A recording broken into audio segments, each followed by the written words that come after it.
Amazing. Thank you, Carrie. Well, thank you very much for having us. It's an absolute pleasure to be here. So Sharon Hill from Circus Street, as Carrie said, a global account director. And I'm absolutely delighted to have the opportunity to have a chat with Dean McElwee from Stanley Black & Decker. Dean's career has spanned a number of years. He's extremely experienced, has a lot to offer in terms of some insight and some perspectives on e-commerce trends, tools and tactics, and I'm sure we're going to have a very interesting conversation. As Carrie said, would be wonderful to have questions from the audience, and certainly feel free to enter any comments into the chat. Before we start, I wanted to say congratulations to Stanley Black & Decker for being awarded one of the US's most trusted brands. That's a wonderful accolade. I'm sure you're all very delighted within the business, and really nice to see that you came in, I think, within the top 30 actually for the first time. So really well done for that. And then in terms of a starting point for this conversation, Dean, you do have a lot of experience. I think it's 18 plus years as a commerce leader, and certainly a lot of experience within the e-commerce world. I think it would be great to start with your current role. So what you do at Stanley Black & Decker. And I'm interested in what gets you out of bed in the morning. So what gets you excited, and what are you really focusing on at the moment? Great, Sharon, and thank you for having me on, and thank you to the Brand Innovators team for inviting me on. So I look after international e-commerce strategy for the Stanley Black & Decker company. So what does that entail? That's our go-to-market strategy, how we go to market from an e-commerce point of view, for all countries outside North America and China. So everything in between. I often describe it as a bit of a sandwich. So anything from North America through to China, I look after how we go to market across our sort of B2C, which is our omni-channel and marketplaces business, our D2C, and also our B2B efforts. Amazing, thank you. What gets me out of bed in the morning? I think, well, first of all, I think looking after those territories, which are among some of the fastest growing e-commerce territories in the world. You've got everything from South Korea, which is one of the most innovative markets, through to Latin America, which is growing very quickly at the moment. They're just really so exciting. So I think there's just a huge variety. I can be working on something in earlier today, I was working on something in Chile this afternoon, where we're changing a fulfillment method in Chile.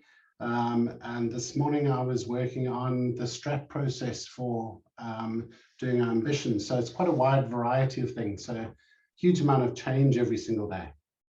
Wow.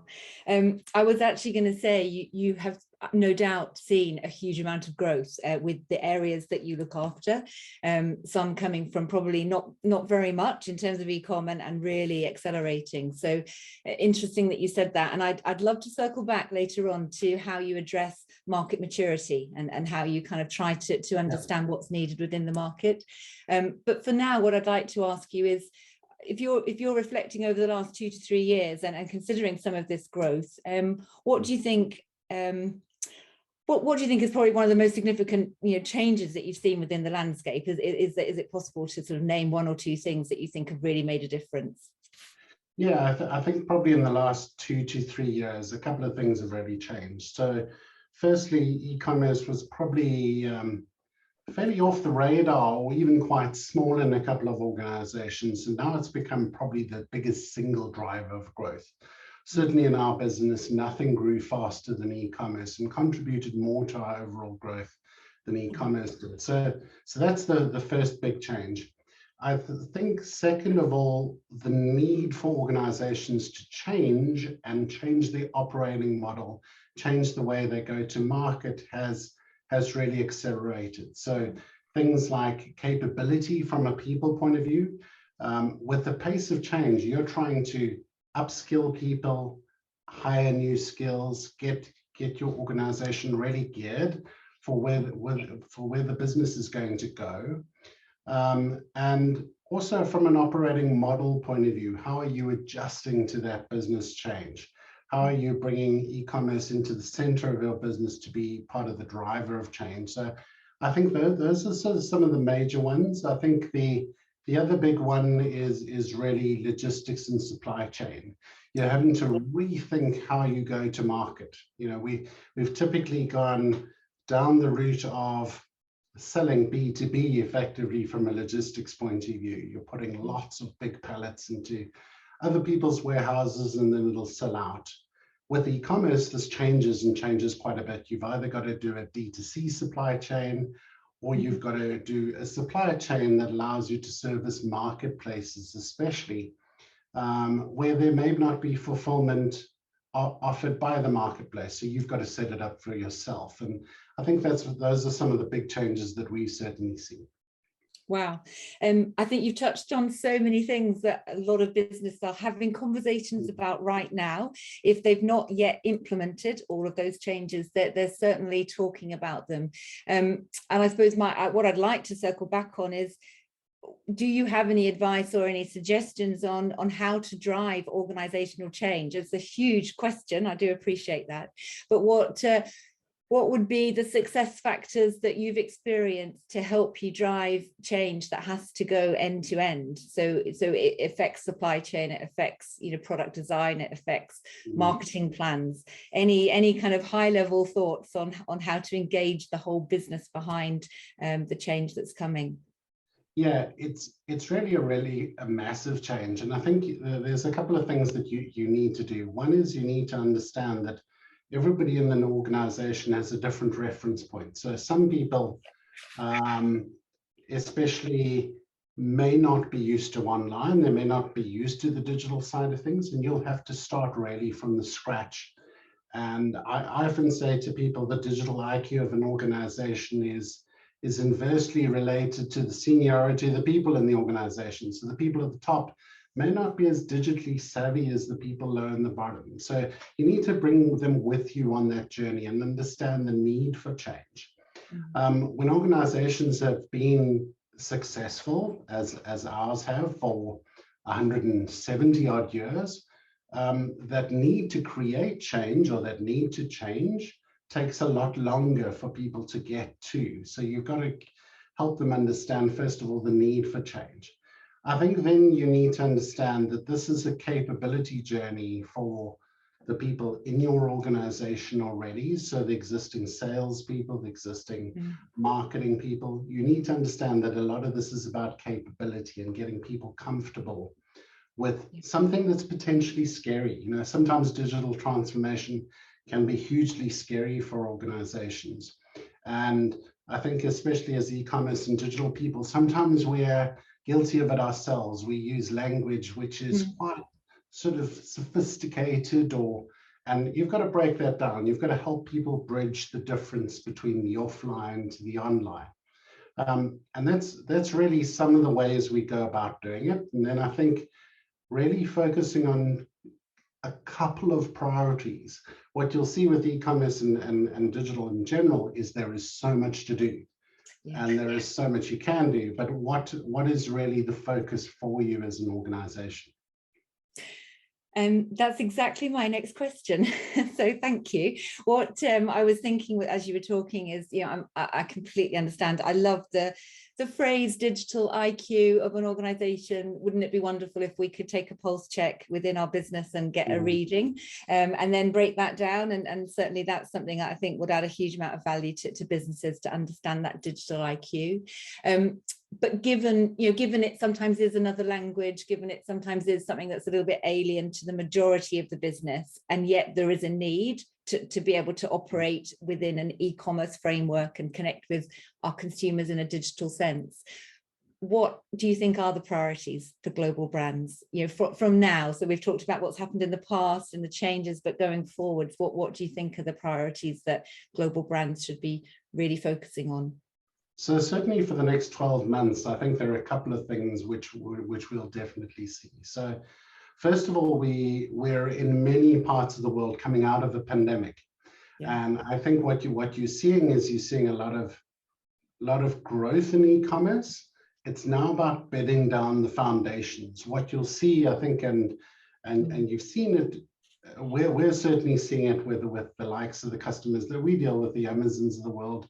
is that the growth in e-commerce from a traffic point of view is slowing. It's not the sort of 40-50% growth. So it's really important to get the foundations right in your business. Take a bit of a breather, make sure you get the brilliant basics right. Make sure that you're really geared for that.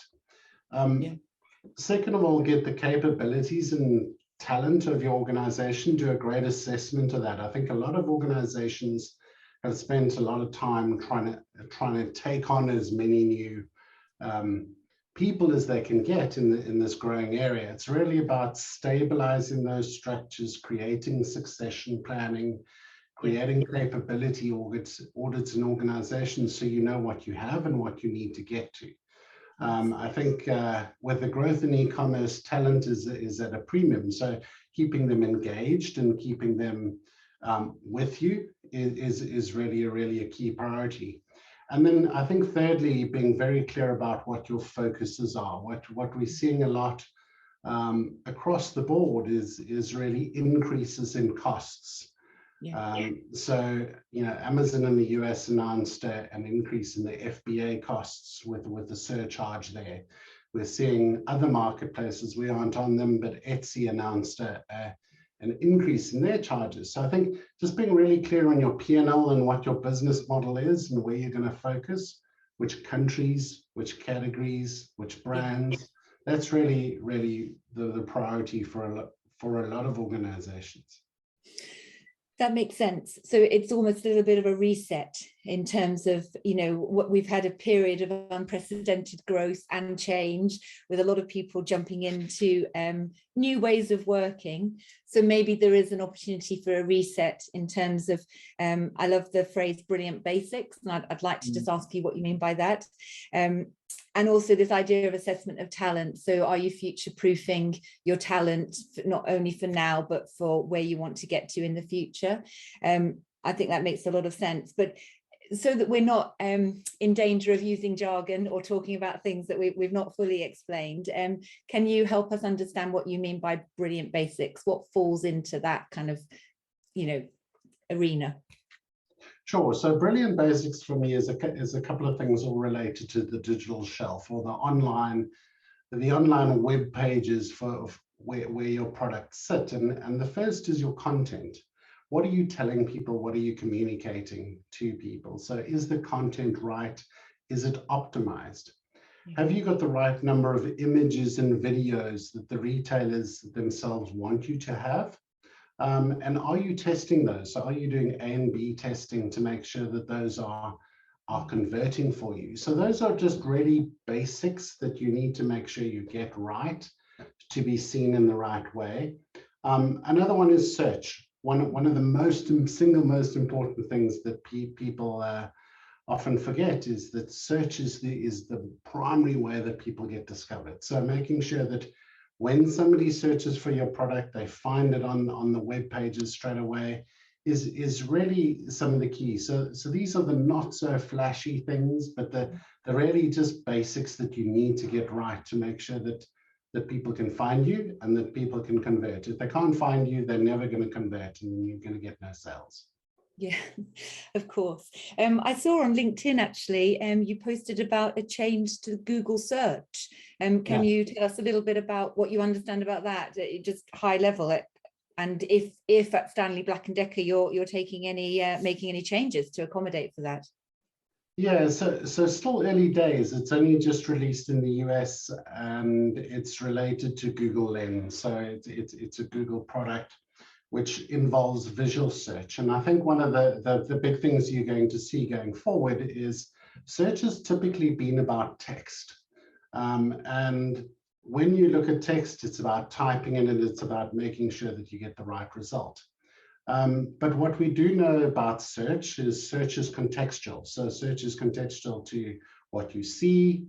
It's contextual to the language that you write in. So even within English, if you're talking something in English in the US to something in English in the UK, there'd be even different understanding. So really the search improvement that Google's bringing is they're bringing in contextual search to do with images.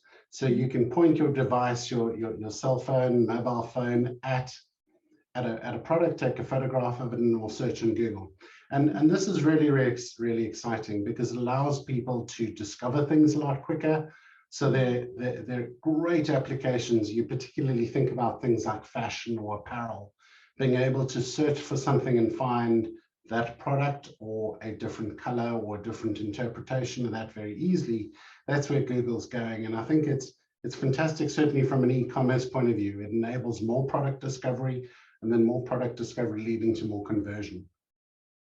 Amazing. Thank you for that. I think part of this conversation is about e-commerce trends and what could be coming in the future. And that certainly sounds like it's something that if it's successful, it could again step change the way we go to market and how we think about our brands and how they show up. So very interesting. Is there anything else on your radar that you think is a trend that's coming, or maybe it's here already, but you think it's got huge potential in terms of acceleration? It's definitely here to stay. Absolutely. So there are a couple. The first is, I think you're going to see an acceleration in live streaming. We've seen it a lot out of the East, particularly places like China. We're having great success and trialing using live streaming in France with one of our retailers there and in South Korea. And live streaming is a great format. It allows shoppers and consumers to interact live with a host and then be able to purchase products. And this is really good for a number of categories where discovery is a bit of a longer process. So in a category like ours, we sell tools. You need to actually ask questions and get feedback and know how to use it. So it's really a great format for that. There are a number of other categories where I think this is going to be really, really good. It also brings the creator economy into it. So the influencers and those people into the mainstream of e-commerce. And I think that's a very important movement. I think the other one which we see right now is retail media. So retail media is unbelievable in terms of its growth at the moment. You obviously have Amazon who showed the size of their network, but Walmart also broke out their network and they showed, I think, almost $2 billion in turnover on their retail media business. And I think for a lot of retailers, you will see a lot of this, and you'll see a lot of this for a number of reasons. One is that e-commerce and online businesses typically have a different P&L. And so the retailers need to look for alternative revenue streams. And that will be something like retail media. The other option, the other reason why it's so good for them is retailers have the ability to show you an ad and then using their own tracking abilities to track what you did inside their program. So if it's on a loyalty program or it's online, they can show you an ad and then attribute the sales to you, which is fantastic for advertisers and manufacturers. It allows really them to track the performance of their marketing. And I think for a lot of manufacturers looking towards a cookieless world, being able to attribute sales is really, really important. I think sort of longer term out, I think one that we're also seeing quite a bit of is interest in the metaverse and what's happening there. So I've certainly seen a good couple of brands jumping into that and wanting to get involved. Yeah, absolutely. We at Circus Street, we definitely have a lot of inquiries about influencer marketing, social marketing, live streaming as part of that, and retail media, definitely something that I think everybody knows that they need to be part of. It needs to be part of their go-to-market plan. The metaverse has started to come as well in terms of some questions, and that's something we definitely want to look into. But I think I'd like to just talk a little bit about the live streaming, influencer marketing and retail media as slightly new disciplines. I know they've been around for quite a while, but probably more and more global brands are now putting sizable chunks of money behind them. So now it is becoming something that actually, we want to understand, how is this performing? How can we measure success, and what's our return on investment? So I'd love to just dig into that a little bit to say, what's your advice for anybody that's, not able to get the data points that they want, perhaps feeling a little bit vulnerable in terms of, is this the right thing to do? We're putting a lot of money behind this. Any thoughts on how you measure success?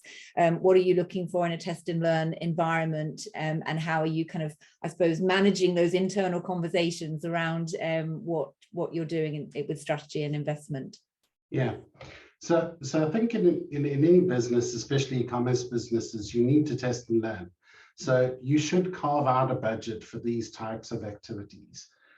Carve it out to test, learn, educate people. In terms of measuring success and how you do that, it is really down to the sales you get on the platform and the costs that it takes to set that up. So one is the cost of going on the platform.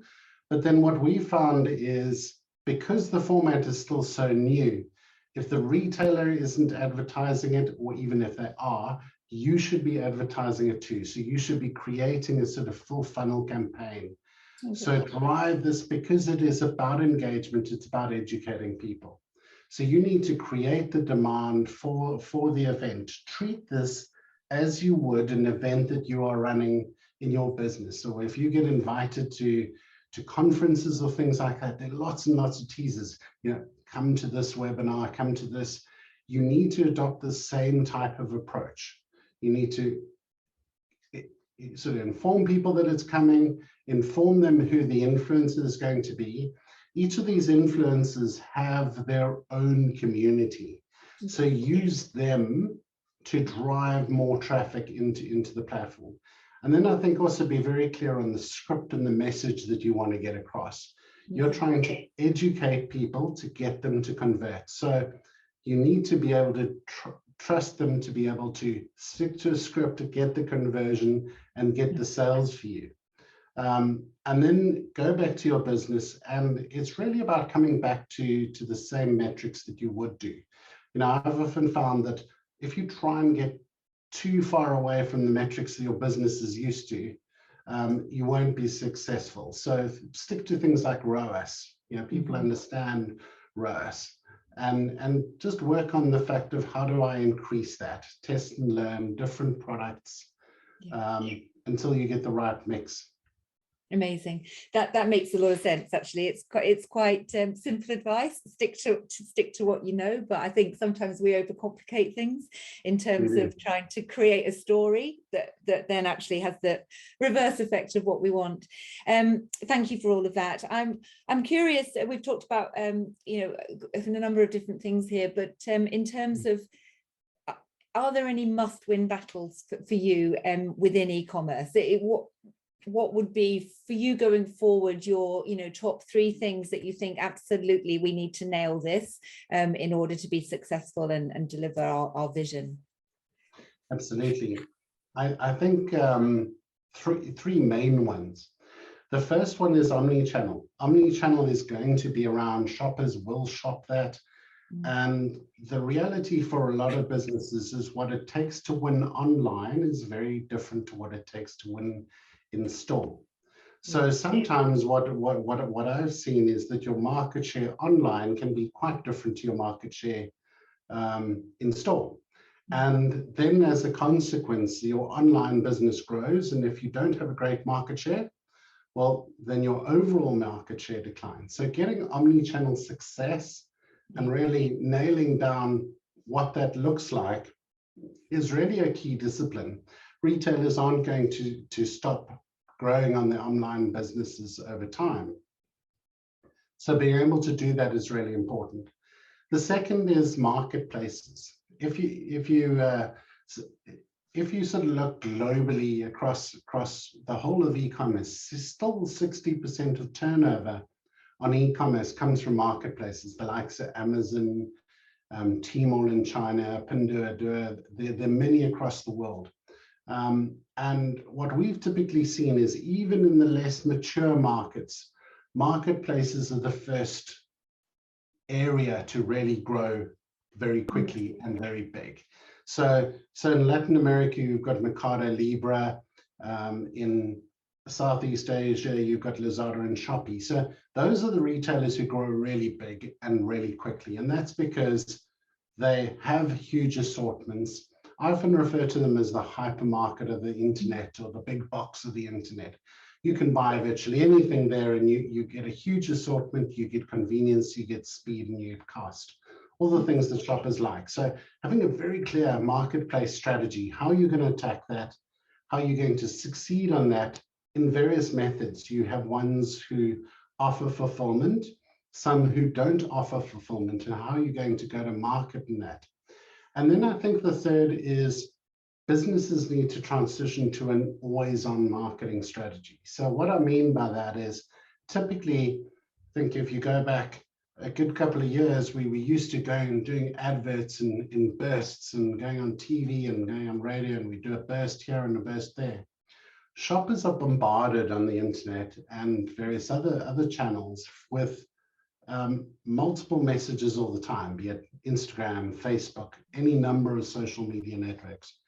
And so having an always-on marketing strategy to drive a full funnel approach to driving traffic through to your business and getting the sales is really, really important. You can't ignore that fact, because there's just so much information and messaging coming through to shoppers.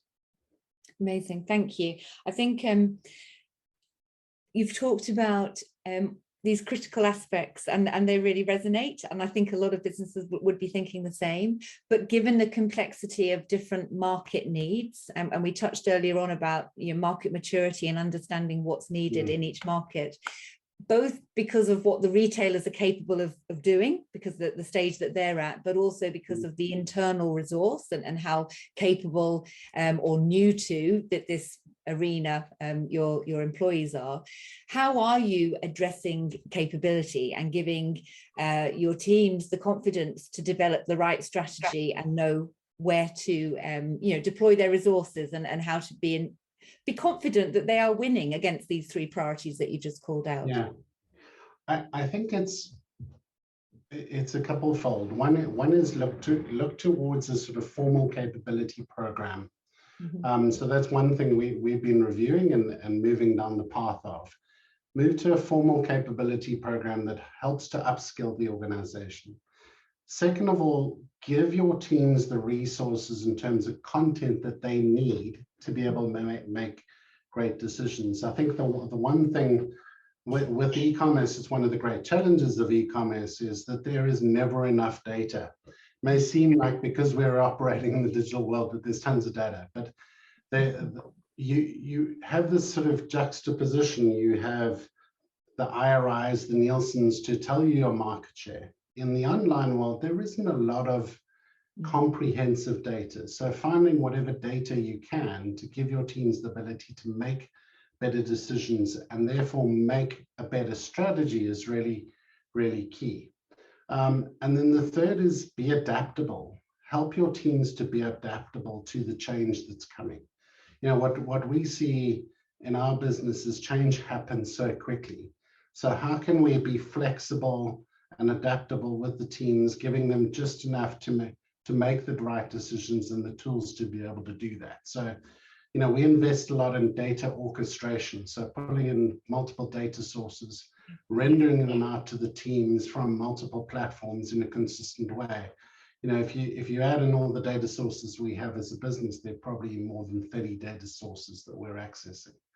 So we're doing a lot of data orchestration to put it into one environment like a Power BI, so that people can access it and make better decisions. Amazing. That makes so much sense. And yes, and it loops back to then having the capability to use the data in a meaningful way to answer your questions or to drive your strategy. So it is all very nicely linked and certainly makes a lot of sense. I'm conscious of time, so we're at 5:30. I'd like to leave a few minutes just to see if there are any questions. before I do that, I just thought for a little bit of fun, I was going to ask you, and I think I know the answer, but are you an online shopper? Pretty much so. I can't remember when last I didn't buy something online. Very good. And what was, well, may I ask you, if you don't mind sharing, what was the last thing you bought online? And or have you ever had any online fails where you've bought something and it's turned out to be completely different to what you expected? I'll start with the fails. Several items of the clothing that really just didn't fit, weren't of the right size, and had to be given to someone else who deserved it more than I did. The last thing I bought was actually quite interesting, just some film to cover windows and block out glares in various rooms in my house. So that naturally, that's one of the reasons why marketplaces are so good, because you can jump onto a marketplace and find an anti-glare film, which is the last thing I bought. Amazing, very good, and definitely better than having to drive 100 miles to go somewhere to buy anti-glare films. So definitely a good use. Now I'm not sure, I'm going to just turn back to Carrie if she's there. I'm not sure if we have got any questions. I've got a few more things I'd love to ask Dean, so I can certainly carry on, but if anybody has put a question forward or a comment. I'm not seeing anything in the Q&A, so I think you can just let it roll with the rest of your questions. I'm so glad we're not playing everyone gets to answer the online shopping question. But yeah, keep it rolling. Feel free to share. Well, it looks like something might have come in here. Sorry, what's this one? I don't know if I can access the questions. What's stopping you jumping into the metaverse? Nice question, Declan. Declan, great question. I think the metaverse is an interesting one. So there's nothing stopping us. I think it's a case of making sure that you make the right moves.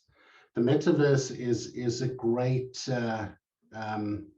place for immersive experiences, and that's what you've seen a lot of brands jumping into it for. For us, it's about priorities. We've got to fix our current business and be focused on the brilliant basics before we're prepared to jump into the metaverse. And I think for me personally, I'm waiting to see how this takes off. I think there have been lots of versions of things that have taken off. So voice commerce, for example, I think everybody said you'd be ordering everything over the Alexa. It's less than 2% of sales, according to the latest number I've seen. So still pretty early, but yeah, it's something, but not for right now for us. Question for me, we've talked quite a bit about e-commerce trends, and I think, sort of tactics or approaches that are important. We probably haven't spent a lot of time talking about tools. So I did want to just ask you if there are any tools that you have in your kit bag that you find really valuable. And I know we were talking about data and things earlier on, but if there's anything that you wanted to share, or any tactics or tips that you might have that would help. Well, I'm pretty much a novice, Sharon. This is why I joined a tool company, because I actually don't know what I'm doing half the time. So it's a great push for me to the content team, is to say, call me the average Joe consumer. I don't know what I'm doing. So help educate me. And I think that's where things like YouTube and those types of things really help. But yeah, I have vacuum cleaners. Naturally, we have a couple of vacuum cleaners, pressure washers, just pretty much the normal household stuff. We're now coming into spring, so I need to order a pole saw, which is just a long saw on the end to cut some of the hedges around the property. Amazing, thank you. That's super helpful. And finally, are there any resources from an e-commerce perspective that you find valuable? So that could be people that you follow on LinkedIn, it could be books or podcasts that you regularly tune into. You say you do have a wealth of experience, and it would be great to know if there's anything that you can recommend to all of us that might be helpful for us going forwards. Yeah, so one podcast which I feel is a must listen is the Brave Commerce podcast, which is done by Sarah Hofstetter and Rachel Tippergraf. It's really a great resource. Rachel runs the Micmac business, and it's really a great tool that they've got. But their podcast is just really full of very interesting tidbits. One of the other ones is the e-commerce brain trust, which is done by the CEO of Bobsled Agency, a lady called Kiri Masters, and it's just fantastic advice that if you're looking for information on Amazon and some of the marketplaces, she's got the e-commerce brains trust podcast, and those are really fantastic. But then I think also look to some of the digital shelf providers who do amazing work. So if you look at people like Profitero and Salsify, some of those software providers have fantastic resources available for many people, and they're often free to download. They're really such gold mines from both of those companies. Yeah, thank you. I haven't looked at the Brave Commerce or eCommerce, so thank you for those recommendations. I will certainly be checking those out. But I agree with you, Profitero and Salsify. It is such a dynamic environment, and I think that for all of us that have worked in e-commerce, that's probably what we love the most. There is a constant change, there's constantly pushing the boundaries, but it is hard to stay on top of everything. So I think to have some recommendations on good places to go to where there's great collation of information that you can download and you can digest is super helpful. So thank you very much. I think we are pretty much out of time. I wanted to say a huge thank you. Sorry, Dean, did you want to say something? No, all good. Okay, well, from me, a huge thank you. It's been really interesting to talk to you. Really appreciate your answers to my questions, your insight and your perspective. I'm sure everybody's taken a huge amount from it. So thank you very much.